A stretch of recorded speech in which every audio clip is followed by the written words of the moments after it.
సంగారెడ్డి పట్టణంలోని వీరభద్రనగర్ కాలనీలో ఉన్న శ్రీ వరలక్ష్మీమాత ఆలయంలో శ్రావణ మాసం సందర్భంగా వరలక్ష్మి వ్రతాలను ఘనంగా నిర్వహించారు. ఈ సందర్భంగా మహిళలు పెద్ద ఎత్తున ఆలయానికి తరలివచ్చి అమ్మవారికి ప్రత్యేక పూజలు, వ్రత కార్యక్రమాలను భక్తి శ్రద్దలతో నిర్వహించారు. వరలక్ష్మి వ్రతం సందర్భంగా ఆలయాన్ని ప్రత్యేకంగా అలంకరించగా అమ్మవారి దర్శనం కోసం వచ్చిన భక్తులతో ఆలయ ప్రాంగణం సందడిగా మారింది. మహిళలు సాంప్రదాయబద్దంగా పూజా కార్యక్రమాల్లో పాల్గొని అమ్మవారిని దర్శించుకున్నారు.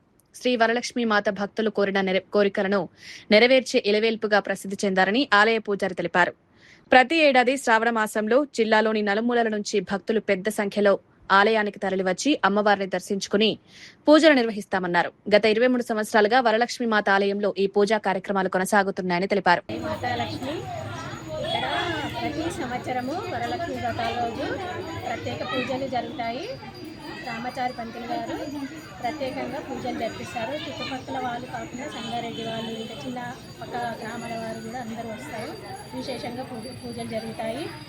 మొన్న డిసెంబర్లో కూడా చండీయాగం జరిగింది. మళ్ళీ కూడా దసరాప్పుడు కూడా చండీయాగం జరుపుతారు. మళ్ళీ ప్రతి శుక్రవారం కూడా 2 అవర్స్ లలితా పారాయణం, విష్ణు పారాయణం, మణిద్వీపవర్ణన, రకరకాల పారాయణాలు ప్రతి వారం కూడా జరుపుకుంటాము.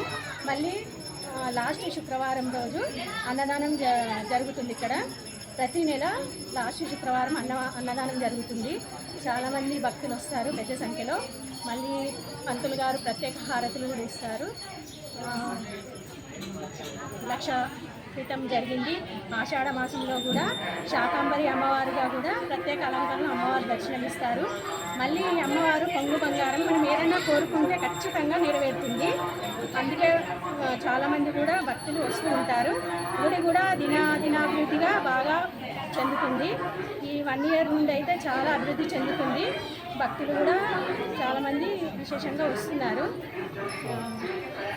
అమ్మవారి దయతో ప్రతి ఒక్కరు కూడా సుఖ సంతోషాలతోని, శాంతి సౌభాగ్యాలతోని, పాడి పంటలు మంచిగా పండాలని ప్రతి ఒక్కరు, రైతులు కానీ ప్రతి ఒక్కరు కూడా మంచిగా ఉండాలని కోరుకుంటున్నాను. ధన్యవాదాలు.